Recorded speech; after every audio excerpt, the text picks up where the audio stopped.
Barang siapa ingin menjadi yang terbesar di antara kamu, hendaklah ia menjadi pelayan.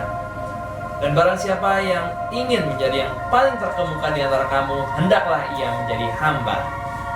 Selamat datang di ruang VVIP, ruang karya tanpa batas.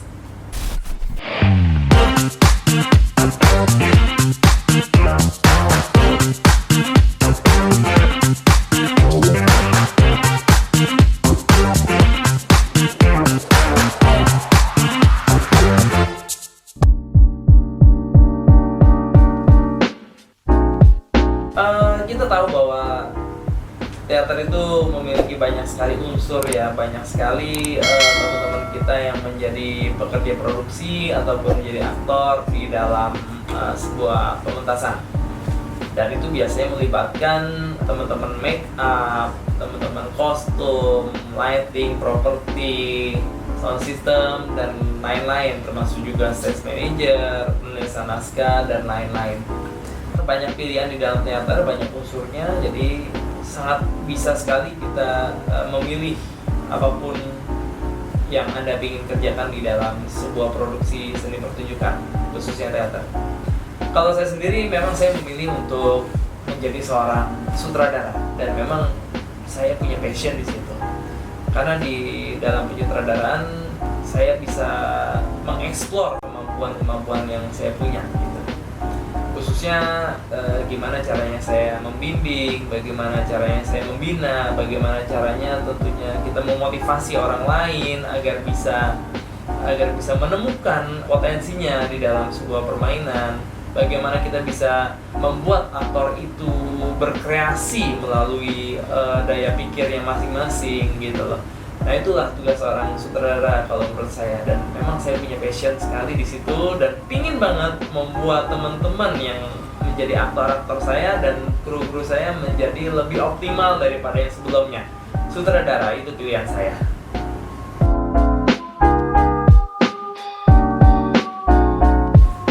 Ya, kalau ditanya tentang apa sih sebenarnya modal-modal utama menjadi seorang sutradara, ya sebenarnya itu jawabannya sangat-sangat subjektif sekali ya, masing-masing punya pendapat masing-masing. Tapi kalau nanya ke saya, nah ini nih, 5 modal utama menjadi seorang sutradara.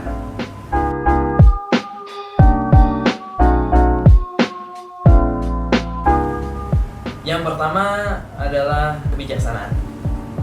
Kebijaksanaan dalam hal apa? Kebijaksanaan dalam memutuskan segala hal.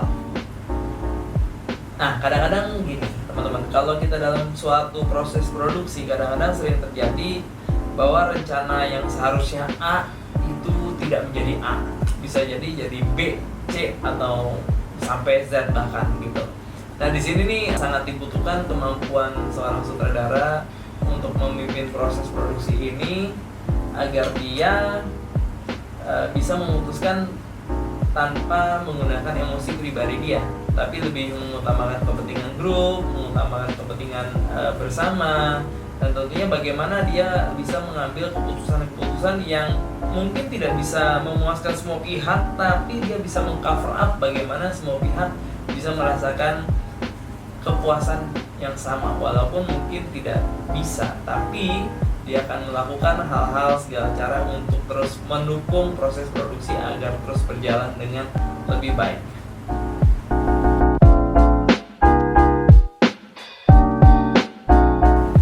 Yang kedua tuh adalah visi dan arahan yang jelas.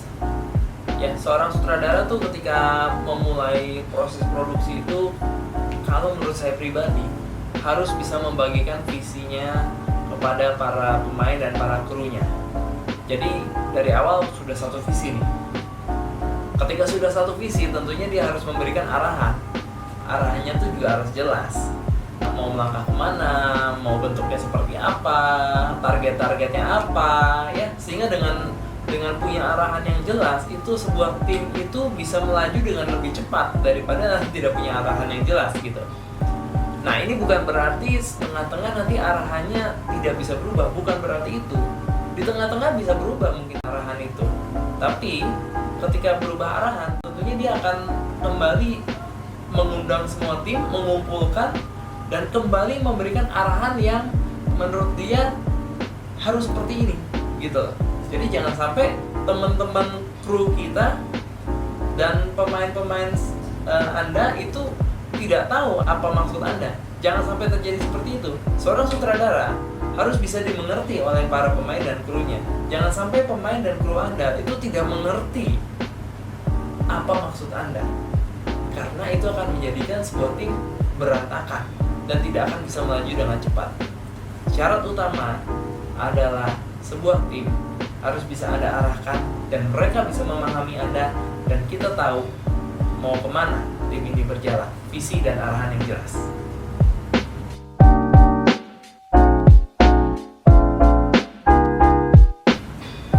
Ya, kerendahan hati. Yang ketiga, kerendahan hati. Betul. Kerendahan hati dalam hal apa? Kerendahan hati dalam hal menerima berbagai macam masukan. Masukan itu bisa datang dari banyak tempat ya, bisa jadi dari penonton Anda, bisa jadi dari senior Anda, bisa jadi juga dari pemain-pemain Anda, atau bahkan dari orang-orang yang menurut Anda mungkin itu bukan di bidang Anda gitu loh. Tapi itu bisa menjadi sebuah masukan yang sangat berarti, bisa menjadi sebuah masukan yang sangat berguna buat proses produksi kita gitu.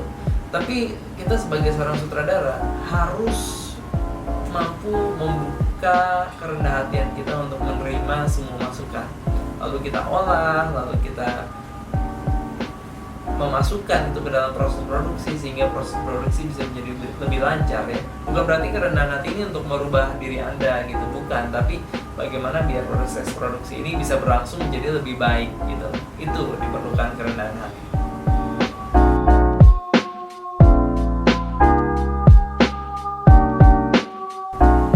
Ya, modal keempat itu menurut saya adalah kepekaan. Ya, kepekaan dalam hal apa nih sebenarnya? Ya, kepekaan dalam kita menghadapi semua kru, semua aktor, bahkan mungkin tim manajemen ya, macam-macam lah bentuknya. Tapi karena kita dalam hal penyutradaraan, saya akan bilang kepekaan dalam menghadapi kru dan aktor. Nah, kadang-kala kita seringkali menghadapi aktor-aktor kita tidak bisa memenuhi tuntutan kita sebagai seorang sutradara ya. Kok ini orang nggak bisa-bisa, kok nggak dapat nih feel-nya atau nggak dapat adegannya ya seperti yang kita mau. Nah, di sini kita harus bisa peka. Sebenarnya ini orang kenapa? Kenapa dia nggak bisa penuhin ekspektasi kita dalam melakukan sebuah adegan? Apakah salah casting, ya kan? Ataukah salah adegan atau apa? Tapi di sini kita harus bisa lihat ini orang butuh apa. Daripada kita menyalahkan, lebih baik kita melihat kebutuhan dia. Apakah orang ini butuh diarahkan lebih lanjut? Apakah orang ini butuh waktu lebih lama? Atau apakah orang ini justru butuh kompetitor untuk memaksimalkan potensi dia gitu? Kadang-kadang ini yang harus kita lakukan ya. Kepekaan jenis ini nih yang membuat sebuah proses produksi pada akhirnya bisa berjalan lebih baik, lebih lancar, dan lebih wow daripada yang kita bayangkan gitu loh. Bagaimana kita menghadapi situasi yang dihadapi oleh orang lain gitu loh. Kenapa nih ini nggak jadi adegannya? Kenapa gitu loh? Daripada kita menyalahkan, lebih baik kita mencari tahu dan apa yang aktor-aktor itu dibutuhkan. Ya, kepekaan jenis itu yang kita butuhkan sebagai seorang sutradara.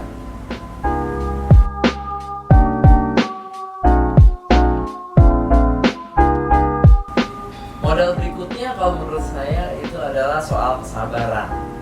Ya, kesabaran ini menjadi modal penting kalau menurut saya. Tapi jangan salah, kesabaran ini buat saya adalah bukan soal waktu ya, bukan soal apakah minggu depan dia bisa, bulan depan dia bisa, bukan yang seperti itu. Kalau buat saya, kesabaran itu adalah soal bagaimana saya bisa menerima ketidaksempurnaan dan memperbaikinya bersama-sama. Ambil contoh begini, misalnya ada seorang aktor Anda yang hari ini tidak bisa melakukan adegannya dengan baik gitu loh. Ya, kemampuan Anda sabar itu adalah kemampuan ketika Anda melihat itu dan menerima ketidaksempurnaan dia. Dan alih-alih Anda memvonis dia jelek, memecat dia segala macam dan bla bla bla hal-hal yang lain, Anda memberikan dia kesempatan. Anda berdiskusi dengan dia, Anda lalu ngobrol sama dia, masalahnya ada di mana, lalu kita temukan solusinya. Bisa jadi juga dia bisa menyelesaikan adegannya dengan sempurna hari itu juga, ya. itu berkat kesabaran Anda. Menerima ketidaksempurnaan seorang aktor itu, mendiskusikannya bersama-sama, dan pada akhirnya menemukan kesempurnaan di dalam sebuah proses produksi. Kesabaran itu menjadi kunci penting.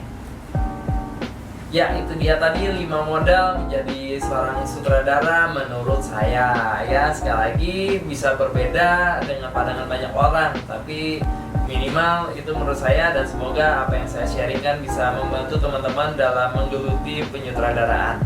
Ya, sekali lagi memang menjadi seorang sutradara itu menjadi top of the team ya. Dia yang mengambil keputusan, dia yang meng-create sesuatu, dia yang menentukan, dia yang mengarahkan gitu. Tapi bukan berarti menjadi seorang sutradara itu bisa seenaknya ya, bisa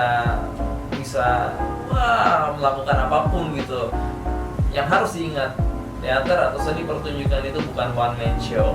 Jadi bekerja samalah dengan baik, tentunya peka dan lain-lain. Ya, semoga kita semua bisa berproduksi dengan lebih baik, lebih lancar, dan lebih memberkati banyak orang. Thank you. Like, comment, and share video ini agar semakin banyak orang-orang yang bisa berkarya tanpa batas. Jangan lupa subscribe channel ini. Thank you.